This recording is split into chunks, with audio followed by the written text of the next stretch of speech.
अस्सलाम वालेकुम व्यूअर्स, आज मैं आपके साथ कैरी का इंस्टेंट बनने वाला शरबत की रेसिपी शेयर करूंगी। समर के लिए ये बहुत ही बेहतरीन है। इसे बनाने में बहुत ज़्यादा टाइम भी नहीं लगता और आप इसे झटपट बनाकर एंजॉय कर सकते हैं। तो चलते हैं रेसिपी की तरफ।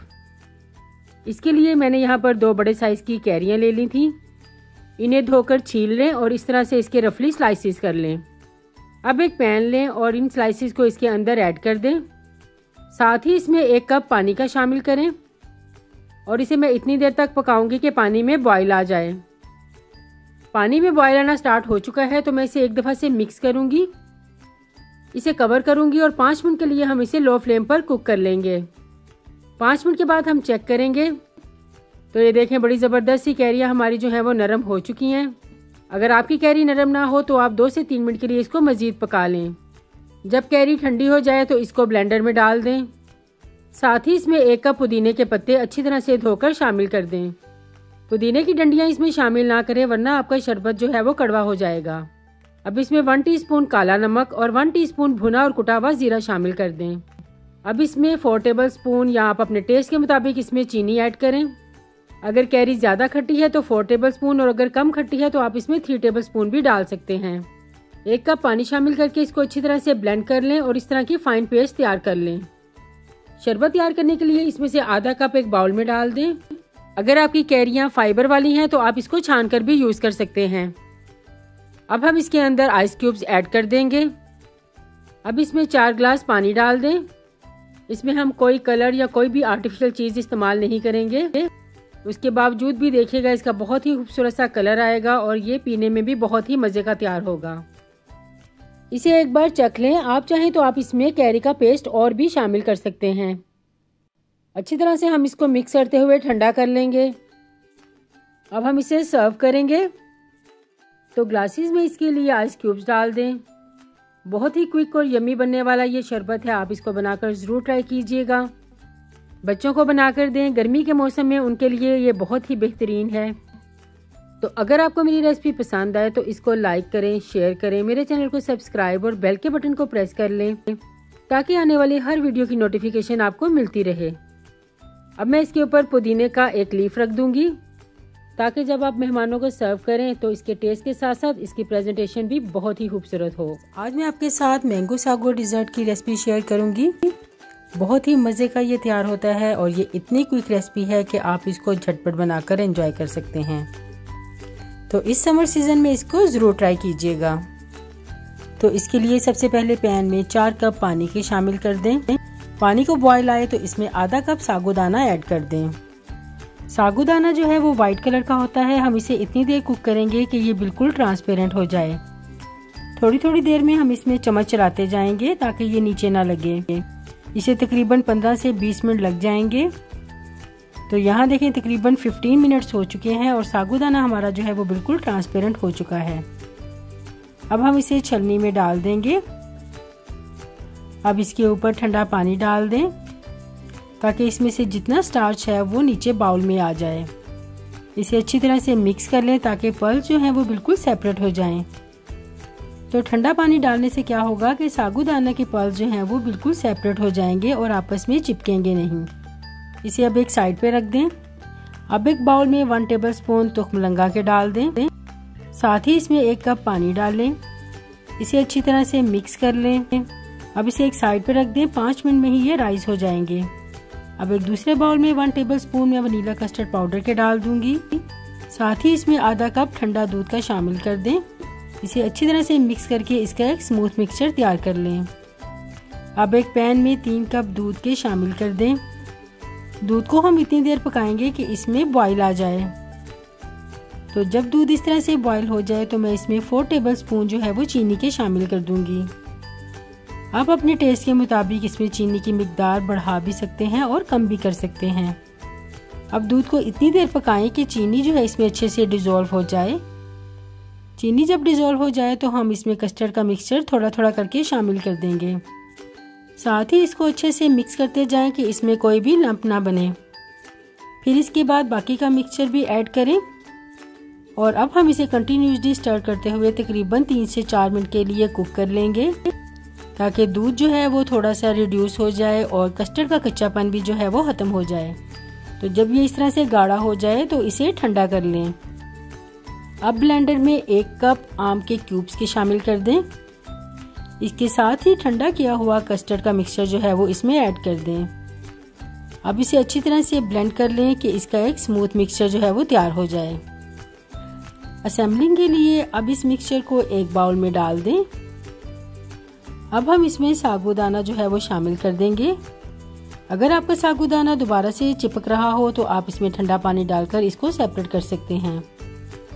अब इसमें सोकी हुई तुखमलंगा जो है वो शामिल कर दें।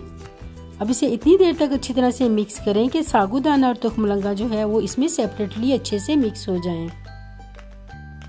तो यहाँ देखिए दोनों बड़े अच्छे से इसके अंदर मिक्स हो चुके हैं। अब मैं इसमें 1 कप क्यूब्स में कटे हुए मैंगो जो हैं वो शामिल कर दूंगी और इसे हम फिर से अच्छी तरह से मिक्स कर लेंगे।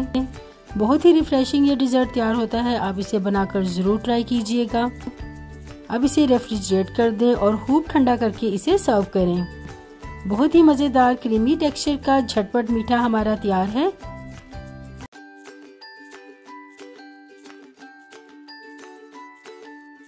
आज मैं आपके साथ इमली और आलू बुखारे का बहुत ही झटपट बनने वाले शरबत की रेसिपी शेयर करूंगी।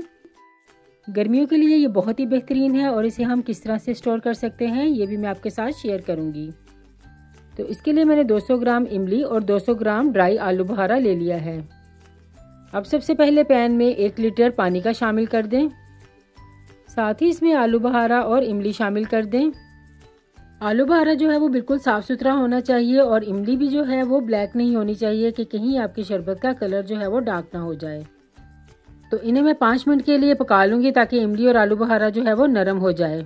और अगर आप चाहें तो आप इसको ओवरनाइट सोक करके भी रख सकते हैं। अब दूसरी तरफ एक बाउल में 2 टेबलस्पून तुहम बलंगा के डाल दें और इसमें पानी डालकर इसको सोक करके रख दें। 2 से 3 मिनट में ही ये राइस हो जाएगा और साइज में डबल हो जाएगा।